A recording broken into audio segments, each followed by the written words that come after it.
Coach, I know not the ideal result to have to go into overtime on that one, but how much good experience is it for this team? I know it was mentioned that the team had only played 17 games with this lineup or something around there, so good experience for this group. Oh, great experience. And as I told our guys after the Durant three to tie the game, I said, fellas, we didn't lose. Like, everybody pick your heads up. We got 5 minutes to play. Let's go out there and win the game. And I thought our fourth quarter execution offensively was just terrific. We were poised, we executed, we read the defense, made the right play over and over. To score 24 points in 5 minutes obviously is a thing to behold. I love the fact that we had 31 fast break points. We had 64 in the paint. That's who we've been all year long. Probably my favorite stat, the 45 assists, only 9 turnovers. And before I get to Nikola, Jamal Murray last 2 games, 16 assists, only 1 turnover. I mean, outstanding job of running the team, reading the situation, scoring when he should score, getting off of it when he should get off of it. That's what you want from your floor general. I think Jamal's been doing it at a very high level. And Nikola Jokic is one of one. I mean, the first player to ever have a 30, 20, and 20 game. I can't describe him, so don't ask me to. The guy's just an incredible player. And when you are one of one in this league and the tremendous history of this league, that says a lot. And there's a lot of good players in this league, but Nikola, in my opinion, is just in a class all by himself. Can you describe the History Channel viewing experience then, if you can't describe him, what it was like for you to watch him dominate in the way that he did? I had no idea that he had 30, 20, and 20, and I had no idea that he was the first to do it. I think I heard Nikola saying to Russ, you didn't get 30, 20, 20 before? Because they have so many shared historical accomplishments. But throughout the game, obviously, you see how Nikola's impacting the game with the rebounding, the scoring, the playmaking. And it's hard to give a DPOG out when you give up 141 points, so I didn't give a chain out tonight. But if I did give one, it would be to Nikola. That team, it got to a point where they run so many pick and rolls, and Nikola's levels, to me, were so effective.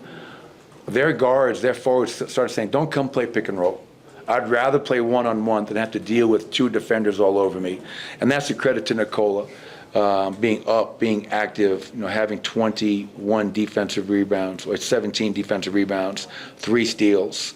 Everybody says he can't defend, but we all know that's not true. The guy's a hell of a defender, and I think you saw everything on full display tonight on an entertaining game, and just thankful we were able to come out with the victory. He has kind of maintained that guys who are open, even if it's part of a team's game plan, whatever the situation is, should take the open shots.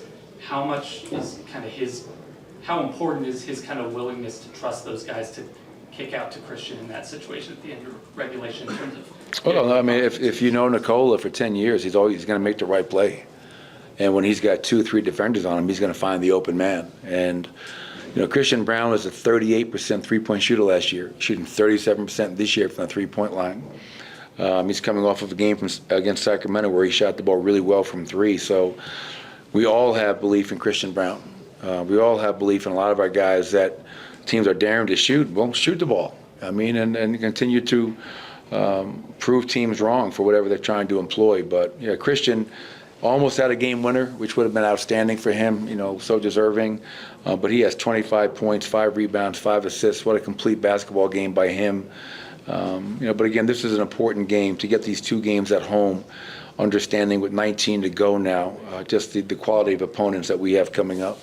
Coach, I know you, like Ryan said, you probably didn't want to go to OT, but do you allow yourself to enjoy the atmosphere, especially when it feels like you're going to be able to put it away? I mean, of course. Yeah, man. Like, if you don't find joy in this, why do it?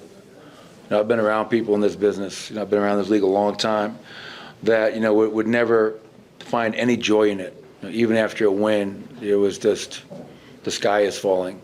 I'm opposite, man. You got to celebrate the victories. You got to celebrate the moments. That's what life is all about. But there's obviously, you celebrate for 5 minutes, then you turn the page. Oh, my goodness, we got OKC coming up. But the crowd was amazing.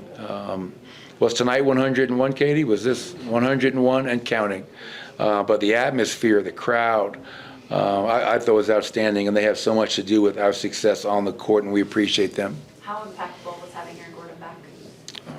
Well, 27, 7 of 10 from 3, got it going early, and obviously, Kevin Durant's a tough cover, but AG was up for that challenge and trying to do whatever he could to slow him down. But it allows us to get back to our normal operating procedures in terms of our starting group, our bench lineups, and I thought Russ and Peyton off the bench combined for 25. So we got up. We almost gave it away. We had poise and composure down the stretch, and we were able to get it away in overtime. I think 5-0 in overtime games now this year. And then we'll try to get some rest and get ready to go to OKC and battle a division opponent. Okay, but seriously, what did Aaron do to get a shot like this? What did he do? I mean, as you know, you've been around this league. When a guy shoots like that, Aaron puts a lot of time into his craft. He's got a gym in his house. Guy, I think, wakes up in the middle of the night. He's not your normal dude, man. Like Aaron's, operates on a different wavelength, but he's true to himself, which I admire and respect so much. He's a beautiful person, but he puts time in. I mean, that's the thing we always talk about. I wish you guys could peek behind that curtain, whether it's in our gym, his gym. Aaron puts a lot of time into his jump shot. And I think, we have guys in our team that, they've been guarded certain ways, and keep guarding me like that. I'm going to make you pay.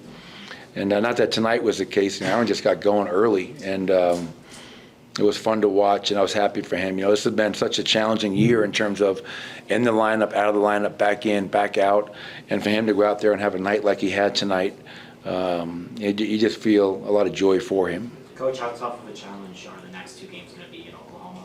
I'm enjoying tonight, man. Peace, and I'm out. See you a Joker tonight. Thank you, Nick.